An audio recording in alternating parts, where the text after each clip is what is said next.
Radio Mexicana, Nuestras Noticias, presenta. La reforma fiscal 2014 generó más daños. El decreto de beneficios para la frontera. La formalidad de las empresas es una tarea pendiente. La economía americana avanza. La proveeduría maquiladora sigue siendo el La gran concentración de pendiente poder de mercado en México. La transparencia gubernamental continúa. No es nada personal. Nada personal. Son solo negocios. Solo Negocios Radio, las mejores entrevistas y análisis para lograr una toma de decisiones adecuada. Contáctenos. Correo electrónico. correo@solonegocios.mx. Página de internet. www.solonegocios.mx. Facebook. www.facebook.com/solonegociosmx. Twitter. @solonegocios. Y recuerde, no es nada personal, son solo negocios.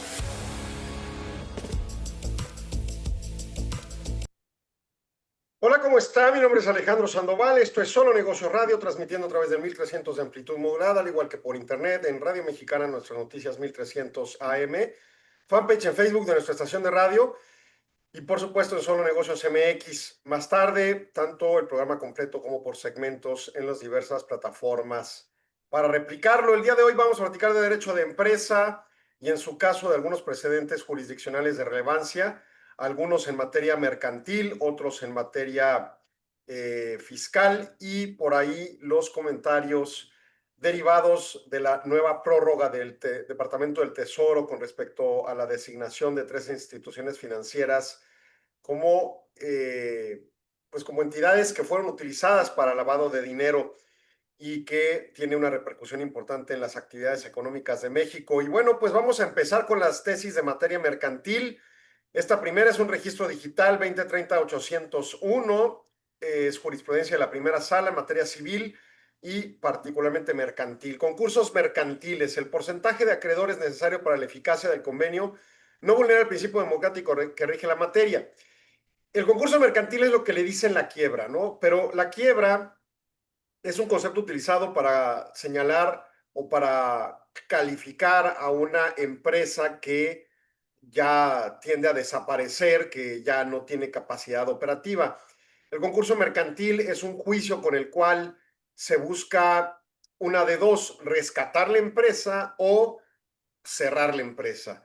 Y por el conducto judicial, pues hacer un orden adecuado para que con los activos disponibles se pueda o rescatar o cerrar la empresa pagando a sus acreedores correspondientes. Bueno, los hechos en este juicio en concreto señalan que en una época conciliatoria del concurso mercantil de una empresa se suscribió un convenio con los acreedores en el cual se pactó que los acreedores privilegiados, los que tienen un derecho de cobro antes de otro tipo de acreedores según la legislación o porque tienen alguna garantía en el proceso de haberse convertido en acreedores, se les va a pagar con el patrimonio de diversos fideicomisos que tenía la empresa.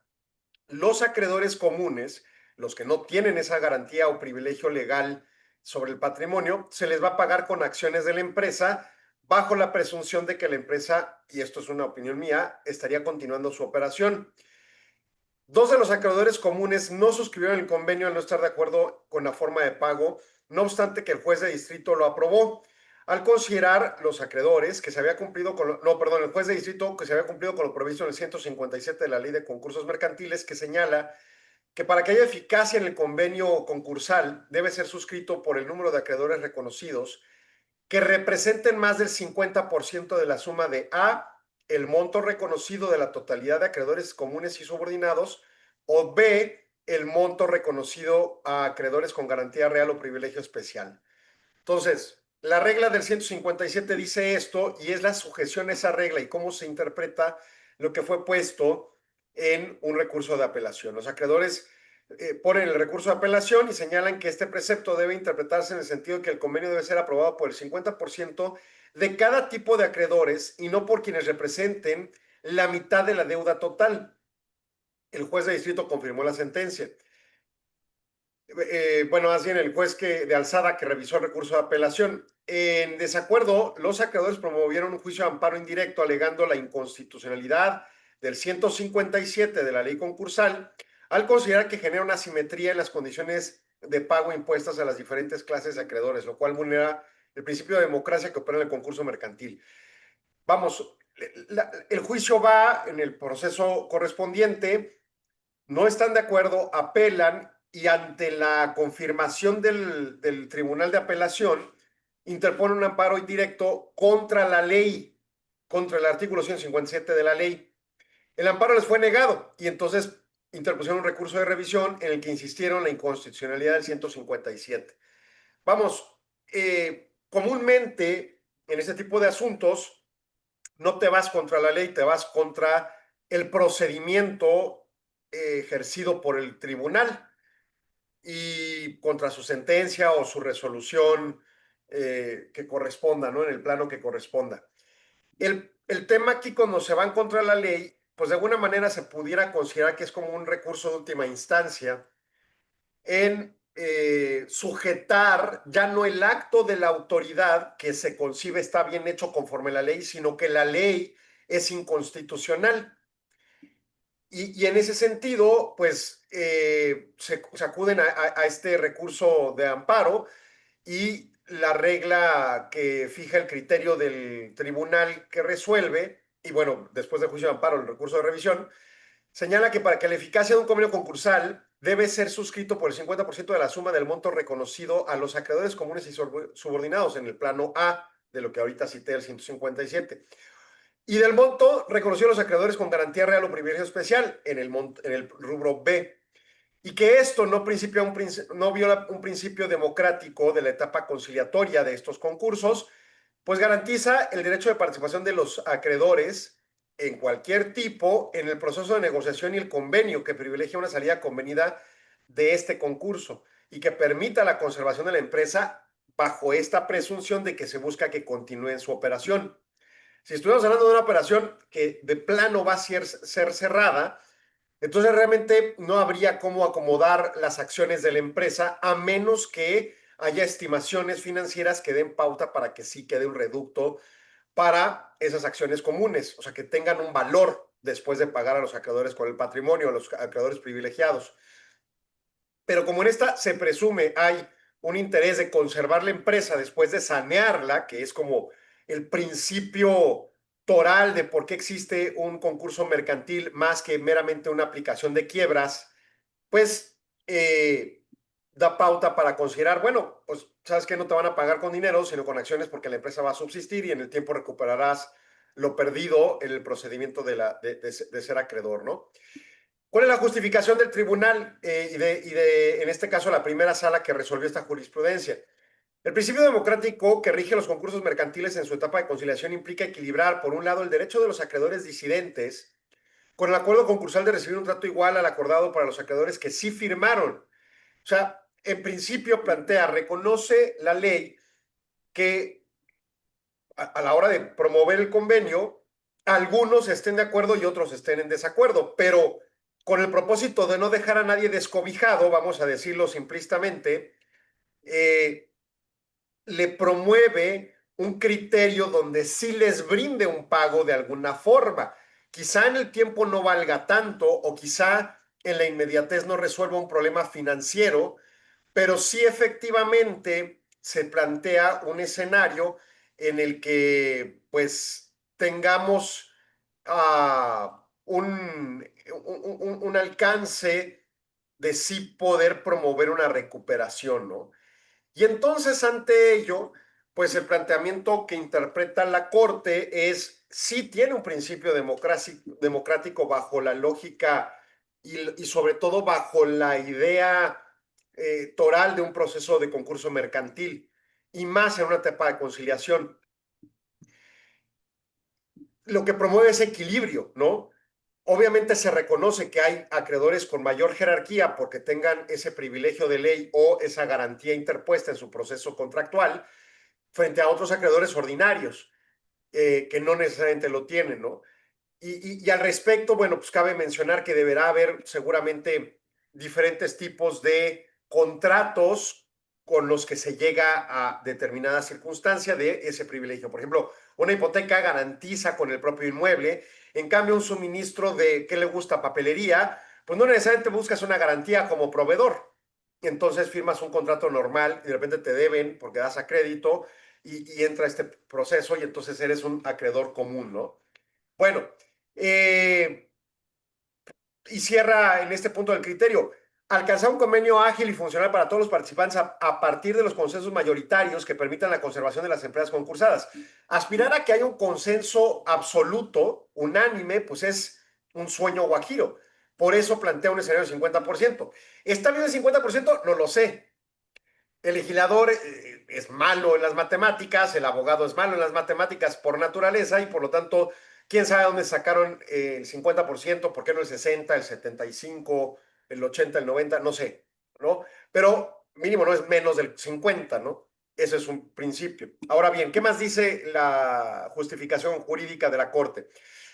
El convenio suscrito entre la empresa concursada y sus acreedores reconocidos debe privilegiarse por encima de la situación que se encuentra un acreedor ausente, disidente, minoritario, en aras de dotarle efectividad a la fase conciliatoria de los concursos mercantiles, salvaguardando la empresa concursada. O sea, más allá del argumento matemático del 50, el 60, el 70, que es el 50 lo que dice la ley, el planteamiento es, tenemos que privilegiar que el acuerdo logrado, bajo el parámetro de la ley que tenga fijado, el 50, subsista por encima del interés del individual. Bueno, en ese sentido, el 157 de la Ley de Concursos Mercantiles, al exigir que para la eficacia del concurso y su convenio, este debe ser suscrito por el 50% de la suma del monto reconocido a los acreedores comunes y subordinados y del monto reconocido a los acreedores con garantía real o privilegio especial. Y esto no vulnera el principio democrático de esta etapa conciliatoria. Esto es así, en primer lugar, porque no solo garantiza la posibilidad a todos los acreedores de aprobar o rechazar el convenio, porque participan en efectos en el juicio. También su participación conforme al marco previsto en la ley, en los procesos previos que dentro de la etapa de conciliación van encaminados a la consecución de dicho convenio. En segundo lugar, permite llegar a una salida consensuada entre la empresa y sus acreedores a partir de la crisis que generó el concurso mercantil, evitando con ello una minoría de acreedores que inconformes puedan impedir que haya una eficacia en el convenio y una subsanación de la empresa para subsistir en el tiempo.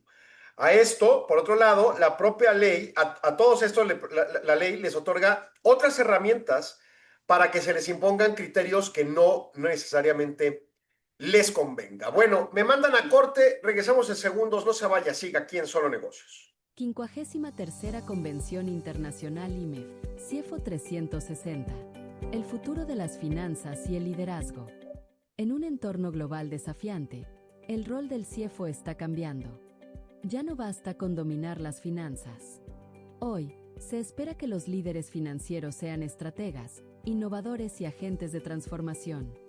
La Convención Internacional IMEF 2025 será el espacio donde se reúnen quienes están definiendo el futuro de las finanzas en México y el mundo.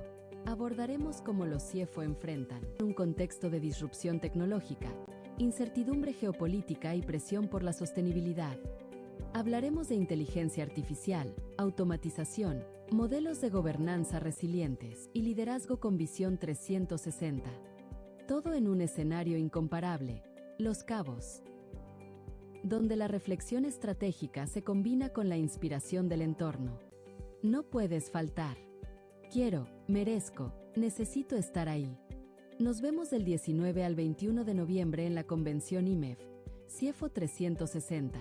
Regístrate ya en convención.imef.org.mx. Los Cabos te espera. El futuro también. Continuamos en Solo Negocios Radio y pues ya nada más como corolario de la tesis citada, pues es una sujeción democrática bajo el criterio de un procedimiento jurisdiccional que tiene como propósito, como le digo, sujetar al cuestionamiento, o sea, ante una crisis, obviamente es una empresa que está en crisis financiera, sujetar al cuestionamiento de los acreedores si se ponen de acuerdo o no, y los disidentes, en caso de que se logre ese 50% de acuerdo, y los disidentes, pues si bien tienen herramientas en la ley, pues se tengan que sujetar a las condiciones que estén determinadas en ese convenio. 14 constitucional, derecho de audiencia, garantía de audiencia, ¿no? O sea, se les preguntó, ¿están de acuerdo? ¿Están de acuerdo? Porque quizá ninguno está de acuerdo que esté en concurso mercantil, quizá ninguno está de acuerdo con que se atrasen sus pagos y los perjuicios que le genera. Pero si lo que queremos es subsistir, y esto lo retraigo al concepto de gobierno corporativo como meta de la empresa, subsistir en el largo plazo y como visión de Estado para con tus empresas, que aun cuando se metan en conflictos financieros puedan operar en el largo plazo, es ideal tener un concurso mercantil que sujete este tipo de imposiciones. Ese es el punto en concreto. Y entonces me parece una tesis interesante que con reserva de una lectura plena de engrose pueda considerarse como positiva. Regresamos al aire en 1300 AM y nos vamos con otra tesis. Este es el registro digital 2030-864. Es una jurisprudencia de la Corte en primera sala, también de tipo mercantil, y esta es de procedimientos jurisdiccionales. Prueba pericial en el juicio mercantil. La exigencia de proporcionar el número de cédula profesional al perito al momento de hacer la prueba no vulnera el derecho de acceso a la justicia. Recordemos que una pericial es el cuestionamiento a un experto, siendo que los abogados de las partes y el juez no son expertos en determinado tema, sobre todo materias no jurídicas, pues se le pregunta a ese experto la opinión sobre el caso concreto. Bueno, hechos. Una empresa constructora promovió un juicio oral mercantil en contra de otra compañía con la que tenía celebrado para la realización de diversas obras, alegando que no había recibido el pago por algunos de los trabajos realizados. Como parte de la demanda, ofreció la prueba pericial de un ingeniero civil. Sin embargo, omitió el número de cédula profesional del perito propuesto, por lo que el juez desechó la prueba con fundamento el 1390 bis 46 del Código de Comercio. El juicio continuó su curso hasta dictarse sentencia que declaró parcialmente fundada la acción. Inconforme, la empresa constructora promovió un juicio de amparo directo en contra de la sentencia, alegando que el requisito de señalar el número de cédula profesional del perito es un formalismo excesivo e inconstitucional por restringir el derecho de acceso a la justicia. El tribunal colegiado negó el amparo y en revisión la Corte analizó la constitucionalidad del requisito. A ver, número 1, hay un juicio entre dos partes empresas, una que es una constructora y otros otros clientes. El cliente aparentemente no pagó lo que para la constructora era necesario haber pagado los trabajos completos y fue demandada por la constructora. Y puso a un perito, pues me imagino para que midiera que sí hizo lo que se le cargó de construcción y que no se le pagó, o al menos que sí estaba hecho y luego ya comprobar que no se le pagó, ¿no? Pero no puso la cédula profesional y esto me lleva a ley de educación. Quienes tuvieron la oportunidad de estudiar una licenciatura, tenemos la opción, porque no es obligatorio, de concluyendo los estudios y habiendo aprobado la currícula correspondiente en la universidad donde hayamos hecho los estudios, promover nuestra cédula profesional, que tiene como requisito el título que me da la universidad y que normalmente es firmado por el gobernador de la entidad federativa donde estudiamos, pues que respalda que esa universidad dice que yo sí estudié la carrera correspondiente. Y luego se promueve esto ante la Secretaría de Educación Pública para obtener la cédula profesional y te dan, pues antes nos dan una identificación, o sea, una credencial con nuestra foto, un código que plasma el número secuencial de registros de cédulas profesionales y la carrera que valida mis estudios correspondientes, la fecha emisora, la autoridad competente para firmar de la Dirección de Profesiones, etcétera. Hoy en día ya son electrónicas, parece como acta de nacimiento, ya no tiene foto, ya tiene una firma electrónica y bueno, sigue valiendo lo mismo porque además ya hay una página de internet donde se comprueban en segundos la validez de estas. El punto es, muchos profesionistas no promueven su cédula profesional y es un documento que respalda que esa persona efectivamente, en reconocimiento por ente público, la Secretaría de Educación, tiene esos estudios y cualificaciones académicas competentes. Para los efectos, jurisdiccionalmente, cuando se llama un perito, se requiere que demuestre ese respaldo con ciertas reservas de la ley, que a veces no son muy bien cumplidas, pero bueno, ese es otro rollo. Aquí es un ingeniero civil mexicano que sí tuvo oportunidad de poner su cédula, que quizá la tenía, pero que en el juicio, cuando aportaron la pericial como prueba, no pusieron el numerito, un error quizá documental, o de haber elegido un perito que no tenía la cédula profesional. La constructora dice, oye, ese requisito constitucional ya no tiene lógica. Hoy en día mucho se habla de que no es necesaria una carrera, que realmente con los estudios de certificaciones y de, sobre todo la parte empírica, uno se hace experto y demás. Bueno, pues sorry but not sorry, la ley dice otra cosa. Y la ley procedimental señala que un perito solo lo puede ser con reservas específicas, quien muestre su cédula profesional. Oye, ¿no está bien ese requisito? Esa es la cuestión que está poniendo en este amparo esta constructora. Bueno, el criterio jurídico, bueno, para colmo, el juicio terminó, le dieron la razón en ciertas cosas y en otras no, inconforme promovió este amparo. Dijo, no estoy de acuerdo con que me des a favor ciertas cosas y ciertas no, juez. Me voy a amparo para cuestionar la constitucionalidad de ese requisito de la ley. Bien, el criterio jurídico de la sala que hace esta jurisprudencia es que la exigencia de indicar el número de cédula profesional al perito al momento de ofrecer una prueba pericial en un juicio mercantil no vulnera el derecho de acceso a la justicia, pues se trata de una formalidad cuyo cumplimiento es sencillo, resulta necesaria para brindar certeza sobre la seriedad del ofrecimiento y aptitud del perito, y al mismo tiempo permite la fluidez de los procesos mercantiles. A ver, a mí me parece un criterio simplista. Quizá tiene razón la Corte, y de nuevo con reserva de leer el engrose completo. Esta tesis acaba de ser publicada el viernes 8 de agosto. Pero decir que es una formalidad de cumplimiento sencillo, pues sí. Oye, perito, tu número de cédula la pongo. Ya, es bien sencillo. A ver, ¿cuántos licenciados con ingeniería civil estadísticamente han venido promoviendo su cédula profesional a través de las décadas? Pocos. Creo yo, a mí me tocó graduarme de la carrera de Derecho en 2002, si no me equivoco, y hasta 2004 logré tener mi cédula. Y el procedimiento fue sencillo en términos de llevar los papeles, y quienes se tardaron los 2 años, pues fueron las entidades gubernamentales y la misma universidad en emitir el título y en procesar la cédula profesional, que ellos hacían el trámite con un sobrecosto particular. O sea, realmente no son 2 años en donde yo estuviera metiendo documentos y comprobaciones y me hicieran pruebas. O sea, yo hice mis exámenes, pasé las clases, pasé las calificaciones, hice mi examen Ceneval final y promoví los actos, ¿no? Y 2 años después me mandaron mi cédula. Bueno, no sé hoy cómo sea más sencillo o no. Creo que ha simplificado algunas cosas, pero me imagino que, digo, somos un país supra sobreregulado, más o menos seguimos pidiendo lo mismo, ¿no? El punto en concreto es que mucha gente no termina promoviendo su cédula. Un abogado lo hace porque sí jurisdiccionalmente tenemos un requisito para poder exigir cobranza de nuestros honorarios en juicios si nuestro cliente no quiere pagarnos, la cédula profesional o ciertos actos jurisdiccionales lo requerimos. Pero, por ejemplo, si yo voy a dedicar meramente a asesorar o a ser quizá empleado en una empresa que no tiene ese requisito internamente en la estructura organizacional, pues no necesito para nada la cédula profesional. Por ende, la gran mayoría de las demás carreras que no requieren determinadas certificaciones o validaciones para ejercer, con la excepción a mi conocimiento directo, quienes ejercen periciales, que es este caso, servicios médicos, sobre todo de cirugía, y nosotros los abogados, y los contadores para ciertos temas del SAT, como la dictaminación fiscal, realmente casi nadie necesita su cédula profesional para ejercer, ¿no? Ya haces una maestría y hasta un doctorado y quizá nunca promueves tus cédulas, y a menos que las universidades tengan el registro de mostrar tu cédula, sobre todo si la haces en la misma escuela que tienen registro de que estuviste y aprobaste el estudio previo, realmente nunca necesitas la cédula. ¿Es un requisito sobrado? Es una discusión muy amplia y compleja. Por un lado, posiblemente sí, en la lógica de la sobreregulación.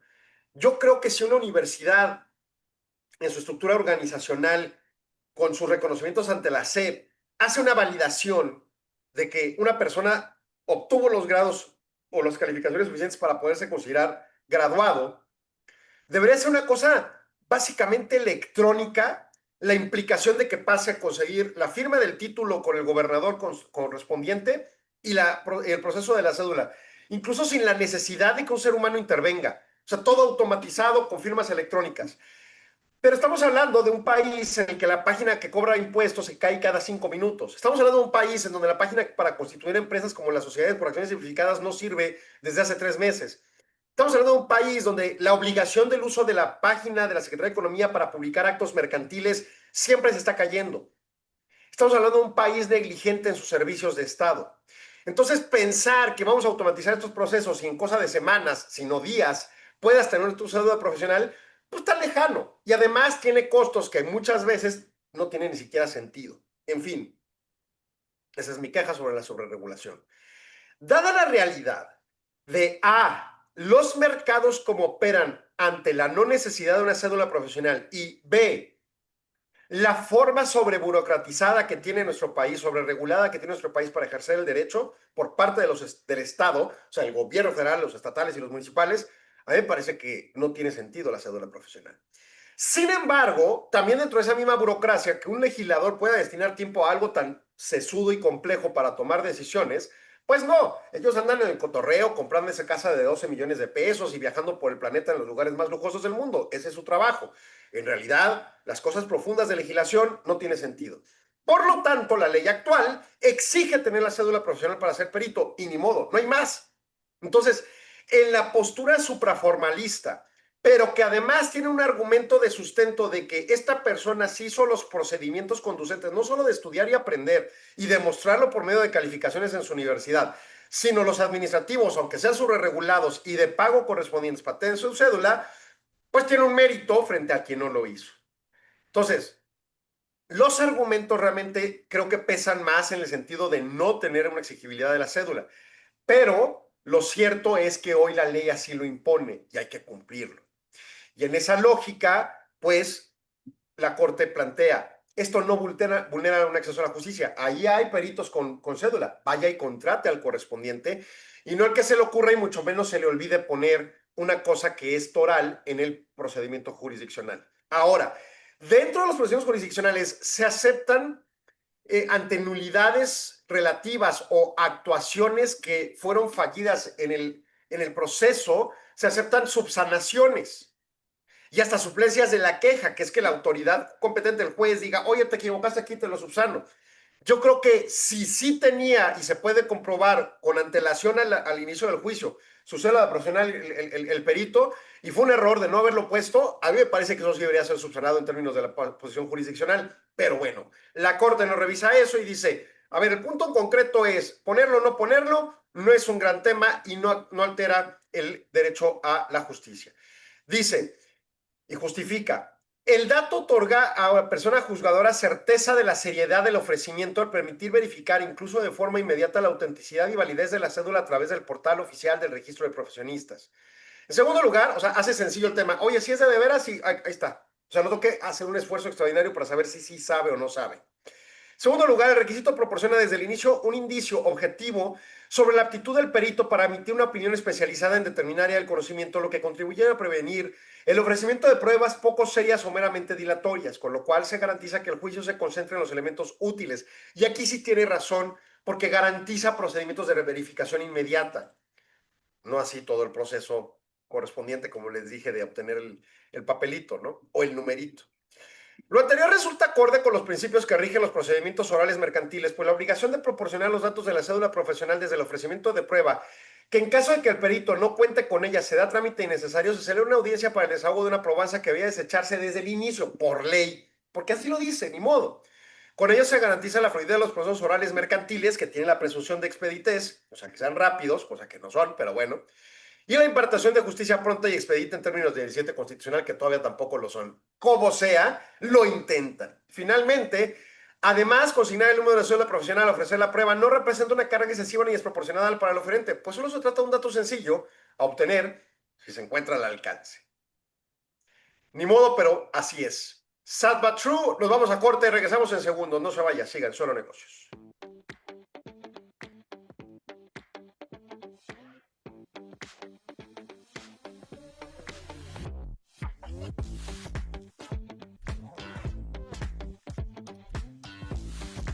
Nuestro trabajo consistió en un análisis geoespacial para identificar los niveles de inclusión financiera a nivel municipal en todo el país.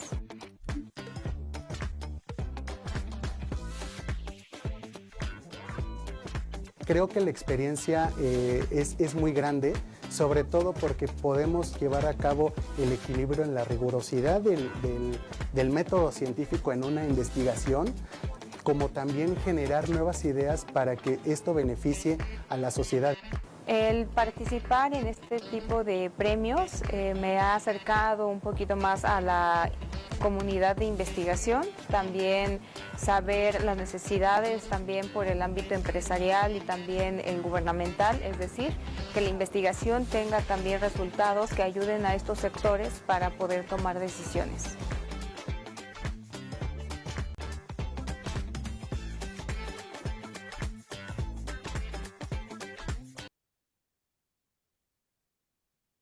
Continuamos en Solo Negocios Radio Y en segundo regresamos al aire. Pero bueno, yo creo que el problema no es lo que dice la ley por sí misma, sino todo el constructo para ese cumplimiento. O sea, estoy seguro que hay gente mucho más preparada sin título que gente que tenemos título. Y sin embargo, pues la ley así es. Y entonces, ese tipo de discusiones pues tienen que sujetarse a un procedimiento más profundo de análisis. Ahora, por otro lado está la perspectiva colegiada y por ende subyacentemente la necesidad de la cédula. Y en ese sentido, yo sí estoy muy a favor de la colegiación obligatoria, porque más allá de haber tenido el título o no, que es necesario para la colegiación, te implica que constantemente te estás capacitando, cosa que gran cantidad de profesionistas no lo hace. Y entonces fundamenta sus, por ejemplo, en este caso periciales, en cosas que vieron hace 30 años. Y entonces dices, pues tendrás mucha experiencia, pero solo es empírica, no hay una recurrencia de una perspectiva de revisión de pares o de preparación de presentaciones, conferencias y demás, o de sujetar a discusión temas torales que pudieran estar evolucionando conforme el mundo evoluciona. Entonces, en esa lógica, en mi opinión, pues ahí hay muchos elementos que deberían contemplarse para una discusión seria del punto, no de este articulado de la ley, sino de los procedimientos para obtener la cédula. No debe ser una cosa tortuosa ni de meses ni de años, debe ser una cosa inmediata, un sistemita electrónico automatizado a partir del criterio de la universidad. Porque ciertamente la dependencia esta de, ¿cómo se llama? Dirección de profesiones jamás se va a poner a evaluar si yo realmente aprendí o no derecho para darme la escuela profesional. Se va a fundamentar en los procesos documentales que validó la universidad y la gobernatura. Entonces, eso se puede hacer en minutos, en minutos. Pero bueno, estamos regresando al aire 1300 y vámonos con otra tesis. Esta es costas en el juicio oral mercantil. Registro digital 2030-914, ya debería estar en las materias civiles, pero bueno, rapidísimo. Tesis aislada, tribunal colegiado. Costas en el juicio mercantil. Para su condena, el juzgador debe examinar exhaustivamente si la conducta de las partes ha sido temerario o de mala fe. Artículo 1084, primer párrafo del Código de Comercio.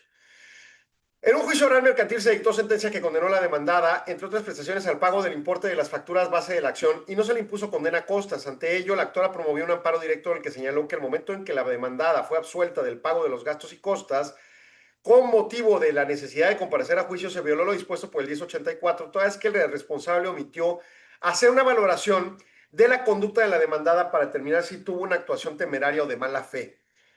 El tribunal colegiado determina que para condenar a costas en un juicio oral mercantil, el juez debe de examinar exhaustivamente si la conducta de las partes fue temeraria o de mala fe. Y dice este tribunal, el artículo 1084, primer párrafo del Código de Comercio, prevé que la condena en costas procede cuando se advierte un elemento subjetivo, o sea, del individuo específico, que es la conducta temeraria o de mala fe con la que se haya conducido alguna de las partes. Esto significa que para valorar si se actualiza o no el elemento subjetivo, la autoridad debe emprender un examen íntegro y oficioso sobre la conducta que haya observado durante el procedimiento jurisdiccional. Con base a ello, determinar en forma fundada y motivada si procede o no condenar a costas por actualizarse el elemento subjetivo. De ahí que la citada norma en ninguna manera impide que los jueces realicen el examen exhaustivo para valorar si la conducta de las partes es temerario o de mala fe, pues no establece prohibición expresa en ese sentido. De ahí, entonces, que aun cuando la referida porción normativa no haga alusión a una forma de cómo debe hacerse el procedimiento, con la cual la autoridad judicial debe apreciar si durante el juicio las partes tuvieron temeridad o mala fe, no torna inconstitucional ese acto, pues esa presunta omisión no viola en perjuicio de las partes los derechos fundamentales de audiencia, de legalidad o de seguridad jurídica, de acceso a la justicia, sino que vincula a interpretarla conforme a los mencionados derechos consagrados en el 14 y 17 de la Constitución. ¿Qué está diciendo? A ver, las costas son los gastos de juicio, normalmente los honorarios del abogado, peritos y los demás costos que pudieran haberse implicado para poder llevar el juicio. Sabemos que los juzgados no cobran por su servicio, sí cuestan, no son gratis, pero pues lo pagamos con los impuestos y pagamos un poquito, por cierto, pero bueno, es una cuestión presupuestal. Y entonces, en estas costas de juicio mercantil, el 1084 del Código de Comercio señala que para que se asignen a el demandado perdedor o a cualquier parte demandada, perdedora, se deba de revisar si hubo una actuación de mala fe. Vamos, tanto en el procedimiento como para llegar al juicio, no te pagué de mala fe, no te pagué de manera temeraria, induje procedimientos dilatorios o de engaño que pudiera haber llevado al error en el procedimiento jurisdiccional, pues entonces, o en la propia procedimiento contractual para llegar a esa deuda, entonces debería actuarse de esa forma. De lo contrario, pues no proceden. Y lo que prevé el actor de la demanda que gana el juicio, pero que no le asignan las costas y gastos, pues es que no hizo un análisis exhaustivo ese juzgado, si la parte actuó de manera temeraria o de mala fe. Y el juzgado, el tribunal colegiado, dice que para condenar en costas sí debe haber una examinación de ese tipo y de ese nivel. No plantea el procedimiento y entonces quizás sea nada más algo señalado. O sea, lo que está interpretando y mi entender es que en la justificación no le dice, oye, juzgado, tienes que hacer un análisis profundo y detallado de la actuación de buena o mala fe de la parte perdedora y que presuntamente tendría que pagar costas. No lo exige así, pero con que lo haga es suficiente. Y aquí, pues obviamente queda un elemento subjetivo pleno en términos de decir, bueno, pues sí, pero ¿cómo compruebas que lo hizo y no fue una cosa que se le olvidó, ¿no? Pero bueno, eso es la resolución y un tema de relevancia que pudiera destacarse en los alegatos como una recomendación para los efectos. Señalar, oye, aquí hay actuaciones de mala fe, por lo que se sustenta todavía también mi reclamación de la prestación de costas y gastos. Bueno, otra temática, materia mercantil, 2030-916, tribunales de colegiados, tesis aislada, daños y perjuicios por actos de competencia desleal. Para que ésta se configure por abuso del derecho al acceso a la jurisdicción, debe acreditarse un menoscabo o perjuicio económico. Hechos. En un juicio ordinario mercantil, diversas empresas que comercializan motocicletas bajo el distintivo hecho en México demandaron a sus competidores la indemnización por actos de competencia desleal consistentes en el acoso judicial derivado de la promoción de acciones colectivas y administrativas con el propósito de confundir al público consumidor sobre el origen de sus productos.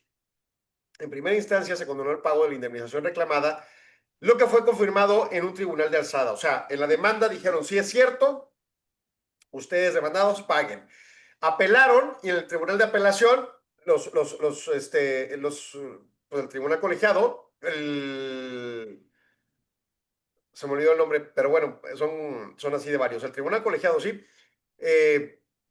determinó también, se confirma que tienen que pagar. Y el recurso de revisión se fue a colegiado de circuito. El criterio determina que para que se configuren daños y perjuicios por actos de competencia desleal por abuso del derecho de acceso a la jurisdicción, debe aprobarse que el ejercicio de este derecho produjo un menoscabo o perjuicio económico y que fue ejercido solo con fines de daño.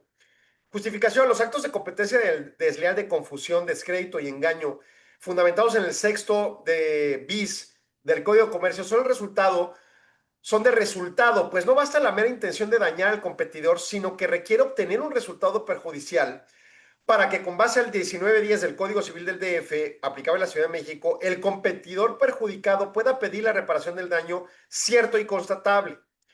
Estos actos pueden ser cometidos en abuso del derecho de acceso a la jurisdicción, siempre que esté probado que su ejercicio fue ilegítimo, excesivo o anormal en forma objetiva, en el sentido de que produjo un daño al competidor, fue ejercido con el fin de dañar y que la acción ejercida en tribunales no produjo utilidad para el titular de conformidad con el 1910 del Código Civil, lo que no opera por el simple ejercicio de acciones colectivas, sobre todo si constituye una vía jurisdiccional idónea para legítimamente ejercer por parte de consumidores que hacen valer su derecho a no recibir publicidad engañosa sobre el origen de productos y exigir cumplimiento o rescisión de contrato relativo, así como recibir una indemnización por daños y perjuicios causados. A ver, está medio complejo, pero bueno, el punto es que algunas empresas que utilizan el distintivo hecho en México demandaron a sus competidores que aparentemente usan ejercicios jurisdiccionales o demandas por medio de acciones colectivas y administrativas tipo de Profeco para confundir al público consumidor sobre el origen de sus productos. O sea, se presume que esos competidores no tienen motocicletas hechas en México y sí plantean que las hay, ¿no? Que lo son. Y entonces buscan confundir a la gente de que los productos que tanto aquellos demandantes en este juicio como nosotros demandados en este juicio, vendemos cosas hechas en México, ¿no? Que para colmo es un distintivo que tiene que tener un proceso de certificación por Secretaría de Economía. En fin, el punto es que la demanda versa sobre una posición de competencia desleal que se basa en el sexto bis del Código de Comercio. Y entonces la discusión es si el mero señalamiento de que me dañó por medio de sus intenciones jurisdiccionales, o sea, de esos juicios de acción colectiva, es suficiente para aplicarlo o hay algo más. Y el tribunal colegiado, y es tesis aislada, pero está interesante, le dice, no basta nada más que tú me demuestres que tu interés de dañarte por medio de esas acciones, o sea, no solo ejerció un acto de competencia desleal presunta, sino además hizo actos de demandas colectivas o promovió actos de demandas colectivas para que te demandaran los consumidores. Y entonces en ello hubiera menoscabos en el proceso, los cuales los llevaran a tener ellos una ganancia en el proceso de imponerte ese daño a ti, demandante de este asunto. Y entonces el tribunal colegiado dice, oye, mira, conforme este artículo de competencia desleal, no solo es que me demuestres que te quiso dañar el competidor, sino además que obtuvo un resultado perjudicial. Que tú como perjudicado puedas demostrar cuánto perdiste ante este proceso, lo cual hace más complejo el asunto. Y entonces ante ello puedas cuantificar la reparación del daño que sea cierto y constable. Estos actos pueden ser cometidos en abuso del derecho de acceso a la jurisdicción siempre que esté probado que el ejercicio fue legítimo, excesivo o anormal. O sea, si de repente se promovieron acciones colectivas por Profeco o civiles, en juicio civil, por parte de competidores, que no hubieran sido normales, ese sería el caso en el que se pudiera comprobar este ejercicio. Entonces, realmente es un tema complejo que tendría que ser analizado a profundidad por tanto los expertos que puedan manejar juicios en términos de competencia desleal, como incluso y en particular aquellos que puedan dar cuenta de cómo son las acciones colectivas, tanto civil como administrativas, ante Profeco o Conducef o la que quieran, para efectos de destacar que realmente hay una intencionalidad negativa de daño y que efectivamente hay un perjuicio ocasionado, pues, monetario al perjudicado, ¿no? Entonces es una tesis complicada de implementación, pero me parece, pues, interesante de aplicación. Me mandan a corte, regresamos en segundos, no se vayan, síganse, Solo Negocios. 53ª Convención Internacional IMEF, CIEFO 360. El futuro de las finanzas y el liderazgo. En un entorno global desafiante, el rol del CIEFO está cambiando. Ya no basta con dominar las finanzas. Hoy, se espera que los líderes financieros sean estrategas, innovadores y agentes de transformación. La Convención Internacional IMEF 2025 será el espacio donde se reúnen quienes están definiendo el futuro de las finanzas en México y el mundo. Abordaremos cómo los CIEFO enfrentan un contexto de disrupción tecnológica, incertidumbre geopolítica y presión por la sostenibilidad. Hablaremos de inteligencia artificial, automatización, modelos de gobernanza resilientes y liderazgo con visión 360. Todo en un escenario incomparable. Los Cabos, donde la reflexión estratégica se combina con la inspiración del entorno. No puedes faltar. Quiero, merezco, necesito estar ahí. Nos vemos del 19 al 21 de noviembre en la Convención IMEF, CIEFO 360. Regístrate ya en convención.imef.org.mx. Los Cabos te espera. El futuro también. Continuamos en Solo Negocio Radio, en lo que volvemos al aire, ya regresamos al aire, pues le damos continuidad a las tesis. Ahora nos vamos a la materia fiscal ya para cerrar el programa, y esta la emite el Tribunal Federal de Justicia Administrativa, publicada el 10 de julio, y en su caso versa sobre la materia de ley de impuesto sobre la renta. Es la clave 9-CASR-1NE-6. Tesis de detalle 47949. Y el rubro dice, reembolso de gastos por viáticos. No constituyen ingresos grabados tratándose de contribuyentes sujetos al régimen de sueldos y salarios y asimilados para efectos de ISR si se acredita su procedencia con la documentación soporte.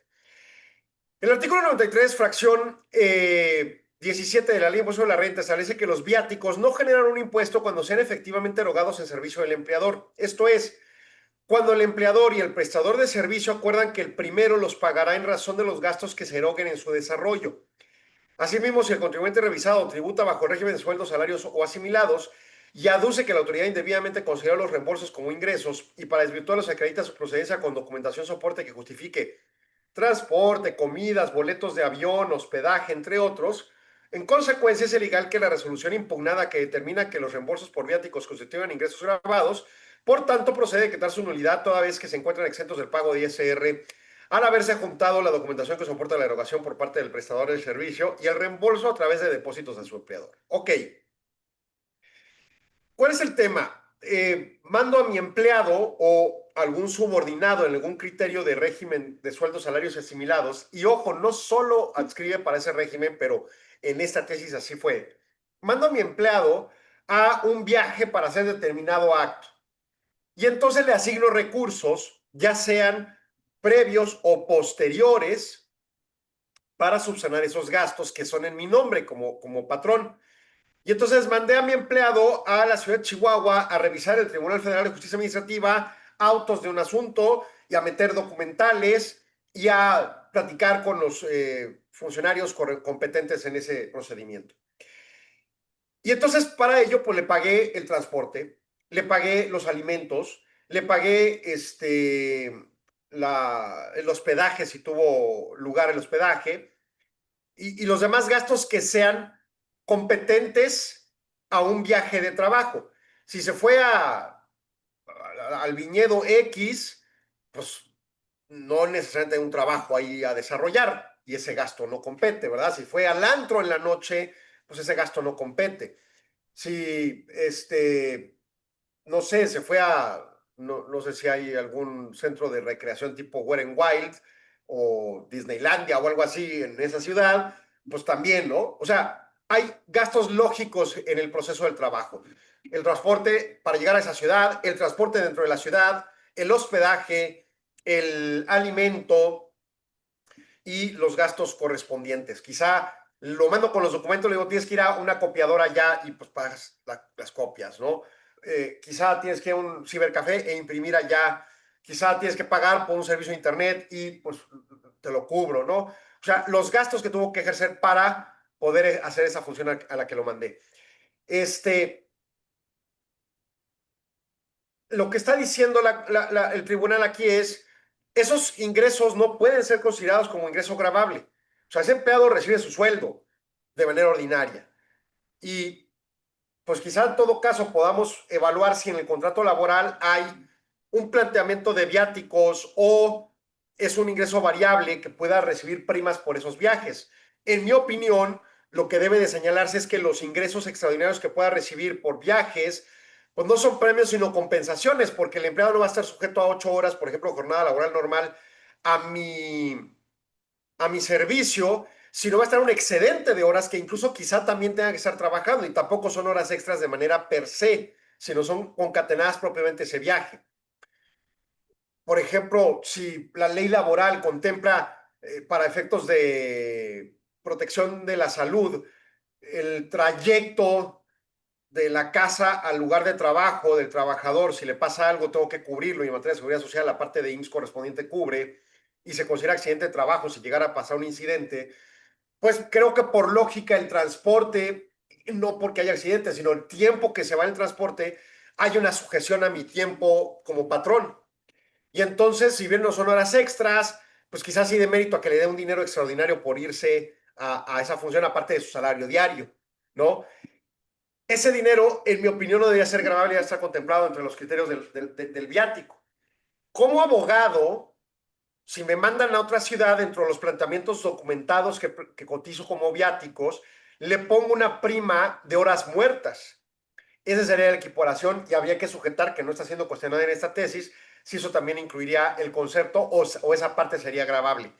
Pero las sujeciones de viáticos bien narradas, un CFDI bien estructurado o gastos con tarjeta de la empresa sustentados en CFDIs o gastos con dinero del empleado o con un previo depositado al empleado, pero con tarjeta del empleado, pero son respaldados con CFDIs a nombre de la empresa y luego neteado el monto y devuelto el sobrante o compensado lo faltante, deberá de sostener la posición de que no son ingresos gravables, ¿no? Bueno, otra tesis, materia fiscal.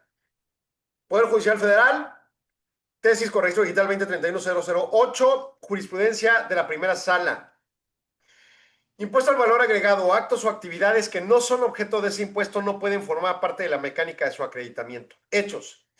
La ley del IVA establece que deben pagar ese impuesto las personas que realicen en territorio nacional alguno de los actos o actividades del artículo primero de la propia ley. En general, el IVA es una contribución que grava los actos en cada fase de la cadena productiva hasta llegar al consumidor final. El impuesto se va trasladando cada paso de la cadena productiva para que lo pague el consumidor final.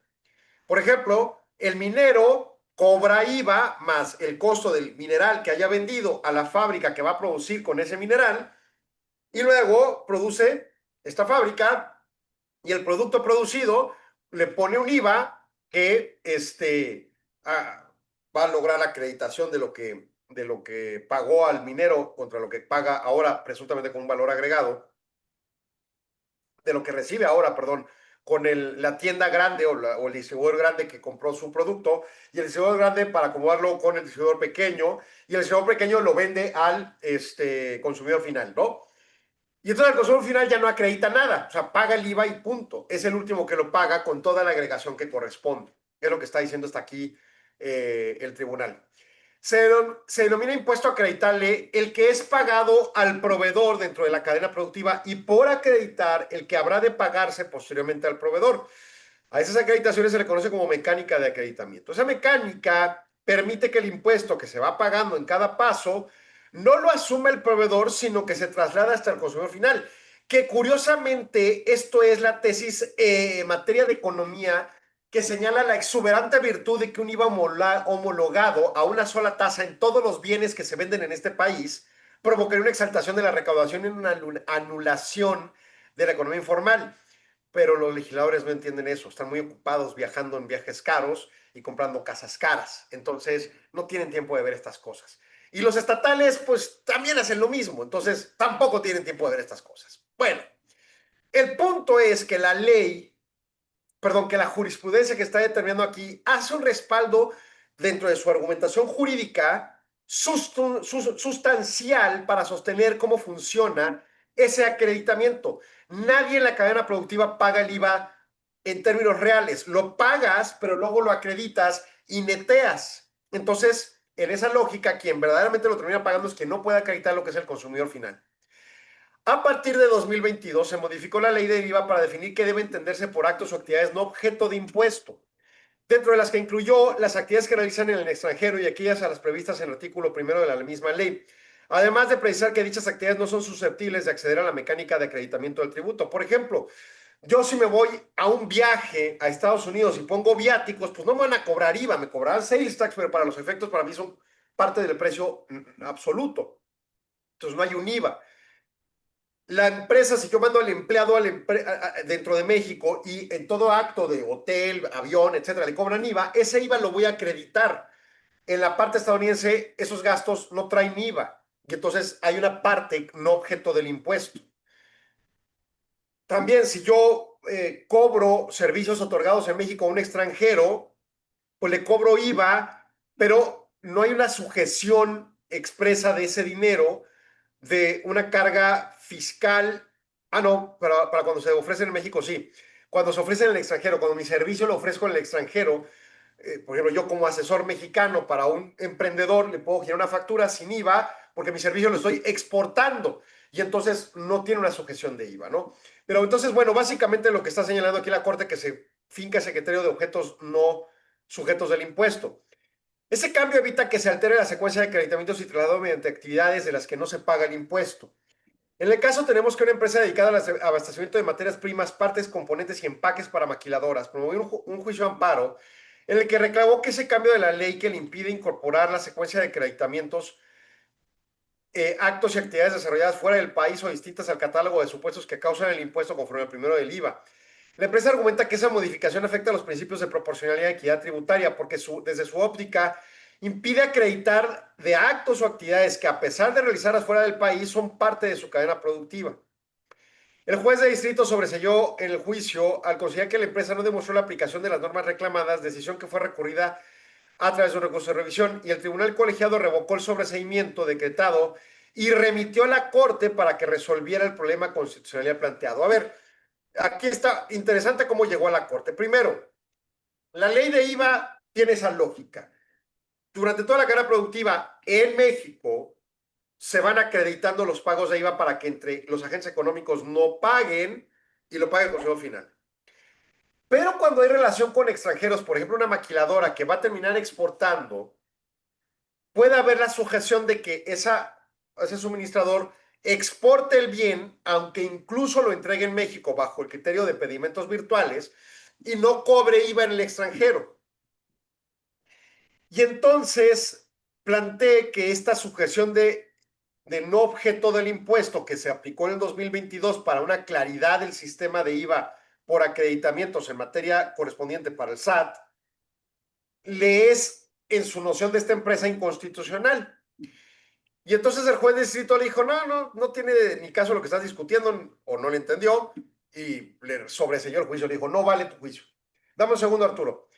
De ahí se fue a un recurso de revisión y el tribunal colegiado dijo, no le entiendo, y entonces lo mandó a la corte. Y el criterio jurídico dijo, el hecho de que los actos que no son objeto del impuesto sobre valor agregado queden fuera de la mecánica de acreditamiento es acorde al principio de equidad tributaria, ya que los contribuyentes que realizan enajenaciones en territorio nacional y aquellos que realizan al extranjero no se encuentran en circunstancias similares para el acreditamiento.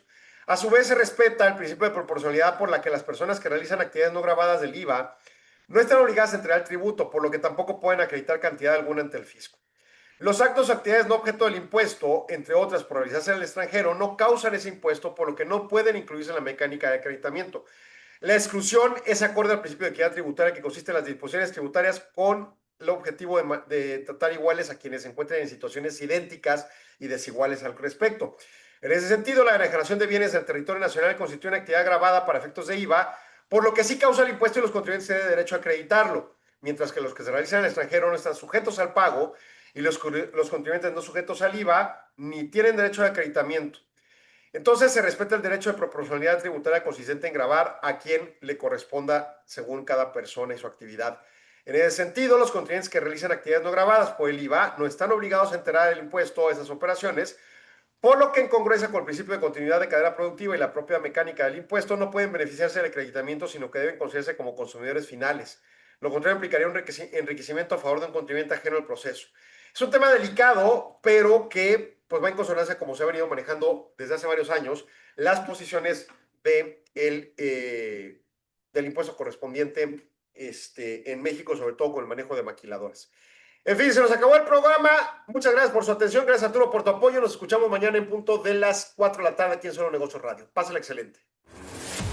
Agradecemos su atención. Nos escuchamos de lunes a viernes de 4 a 5 p.m. a través de Radio Mexicana 1300 AM. Contáctenos. Correo electrónico. correo@solonegocios.mx. Página de internet. www.solonegocios.mx. Facebook. www.facebook.com/solonegociosmx. Twitter. @solonegocios. Y recuerde, no es nada personal, son solo negocios. Radio Mexicana, nuestras noticias, presentó.